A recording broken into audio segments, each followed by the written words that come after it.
وده تحذير عاجل من شركة وي المصرية للاتصالات، بتبعت تحذير عاجل. ايه الحكاية؟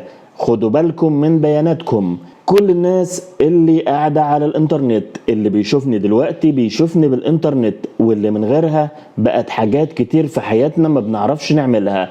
طبعا كلنا عارفين الشركة المصرية للاتصالات وي، اللي بنتعامل معاها كل يوم سواء في النت بتاع البيت او الموبايل. الايام اللي فاتت حصلت شوية حاجات خلت الدنيا تقوم وما تقعدش على السوشيال ميديا، والحكاية كلها بدأت بإشعار غريب شوية من تطبيق اسمه ماي وي على كل الهواتف. فجأة كده وكل واحد فاتح التطبيق لقى رسالة تحذيرية مهمة قوي بتقول له: عاملنا العزيز حفاظا على سرية بياناتك، برجاء عدم الإفصاح لأي شخص عن اسم المستخدم أو الرقم السري الخاص بتطبيق ماي وي، وذلك لتجنب أي عمليات نصب أو احتيال قد تستهدف معاملاتك ومعلوماتك الشخصية.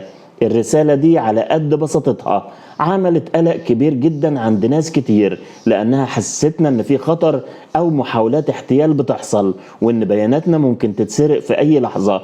والصراحة شركة وي معاها مليون حق، لأن الموضوع ده خطر جدا. كم واحد فينا بيكتب الباسورد بتاعه لأي حد يقول له هظبط لك النت، أو بيرد على رسائل غريبة تطلب منه تحديث بياناته بره القنوات الرسمية للشركة. الموضوع ده لو خدناه باستخفاف ممكن في لحظة نلاقي حساباتنا اتسرقت، الجيجا بايت اللي بنشحنها راحت لحد تاني، والأسوأ من كده بياناتنا الشخصية تقع في ايد ناس مش كويسة.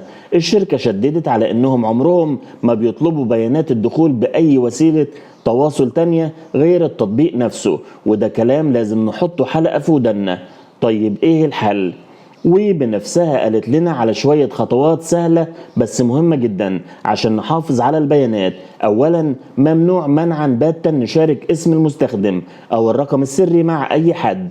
ثانيا، اي رسالة او مكالمة تطلب تحديث بياناتنا بره التطبيق الرسمي نعمل لها بلوك على طول. ثالثا، لو هنحدث التطبيق لازم يكون من جوجل بلاي او الاب ستور بس مش من اي موقع تاني. رابعا، لو حسينا باي حاجة غريبة او نشاط مش طبيعي على حسابنا نكلم خدمة العملاء فورا. يا ريت ناخد الكلام بجدية عشان ما نتعبش ونندم في الاخر.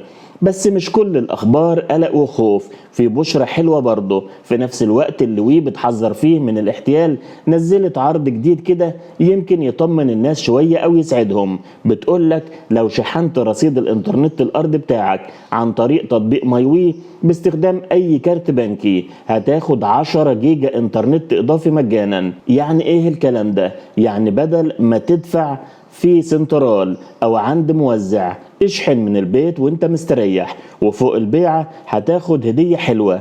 العرض ده جه في اطار خطة وي انها تشجعنا على التحول الرقمي ونستخدم الخدمات الالكترونية في كل حاجة. بصراحة حركة ذكية منهم، بتحذر وتشجع في نفس الوقت. العرض ده متاح لفترة محدودة، فلو عايز تستفيد منه وتزود جيجاتك ببلاش ما تتأخرش. في النهاية خلينا واعيين ومصحصحين ونحافظ على بياناتنا زي ما بنحافظ على فلوسنا. نستفيد من العروض اللي بتجيلنا عشان الانترنت بتاعنا يفضل امان وفي نفس الوقت مريح.